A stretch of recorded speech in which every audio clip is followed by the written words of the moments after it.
Hola good people, welcome to my YouTube channel. My name is Paul Ambai, and in today's episode we will be learning how to use a vacuum sealer. But before we do, I'd like to request you to please subscribe to my YouTube channel. I know you could be there, you have been consuming my content, and for some reason you haven't subscribed. I'd like to request you to please consider subscribing. Again, if you are new and watching us for the first time, hit the subscription button so that you can join our family. I recently bought this vacuum sealer.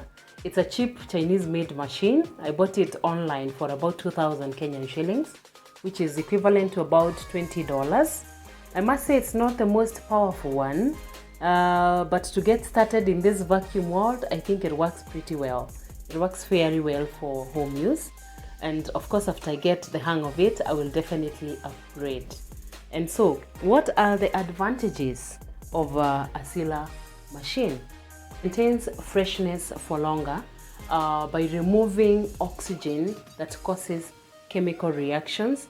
And it's this chemical reaction that causes food to go bad really fast.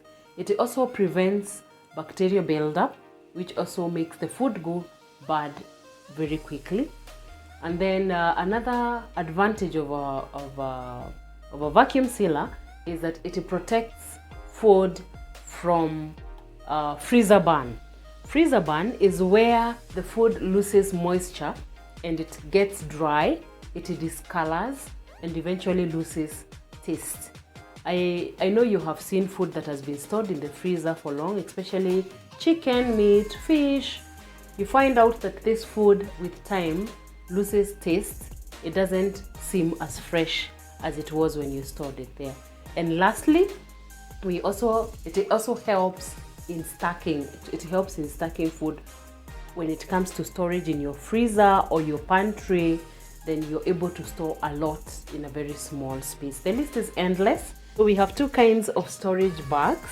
We have the pre-cut bags that come in different sizes, and then we also have a roll that you customize depending with the size of your food.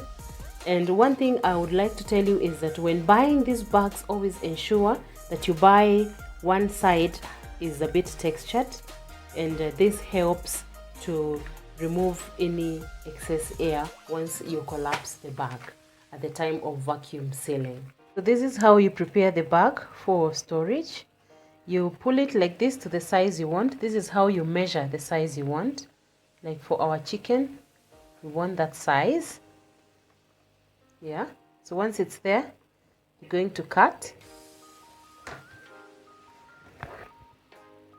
Then once it's cut, the next thing you're going to do is seal one end.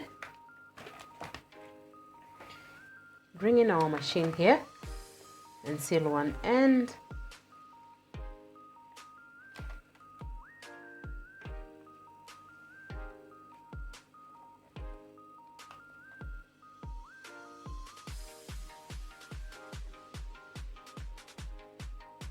Then you're going to manually lock it like this, like that. You're going to press these two areas and you press the seal button. So then you now come again and unlock here.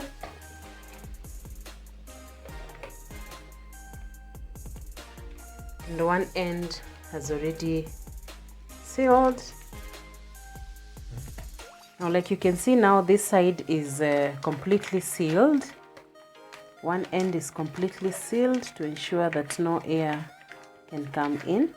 And then on this other side, we have folded it. Why? To ensure that this area does not get any moisture or dirt, because it's the area that we are going to seal. So we are going to put in our chicken thighs in here.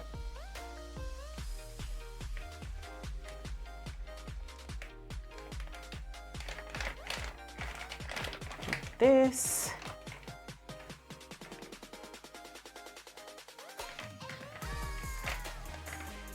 Like this. And then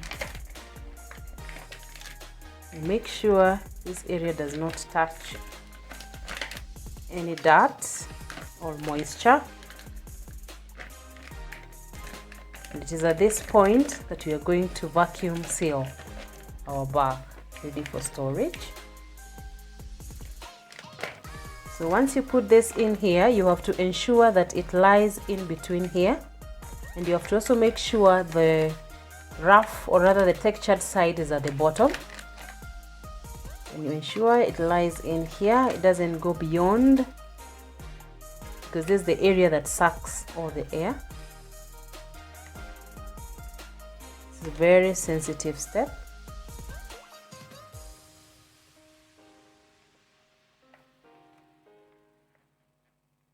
Yeah, and now we're going to close this.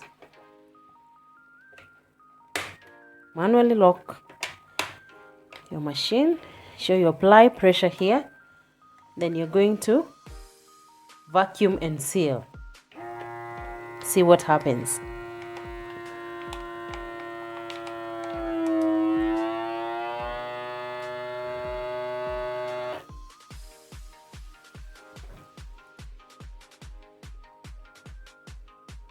And you open it up.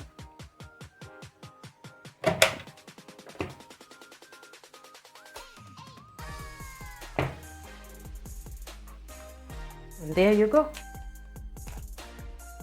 It's well sealed, like you can see. No air that can come in.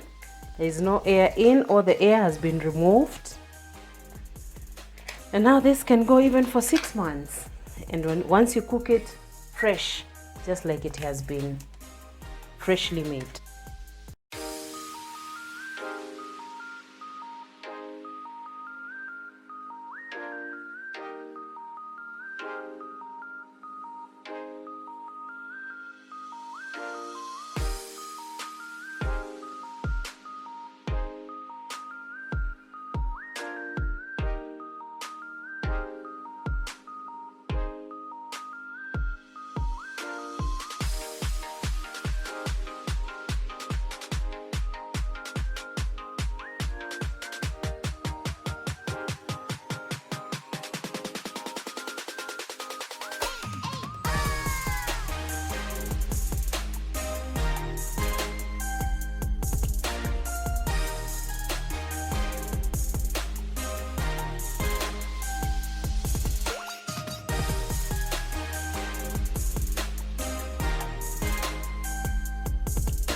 Like you can see, I have managed to vacuum seal a number of foods, starting with my chicken gizzards here.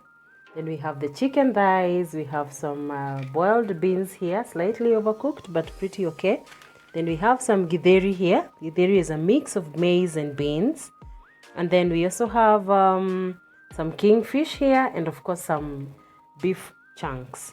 You can see, guys, vacuum sealed food is easier to stack. hence saving on storage space in your freezer or even in your pantry.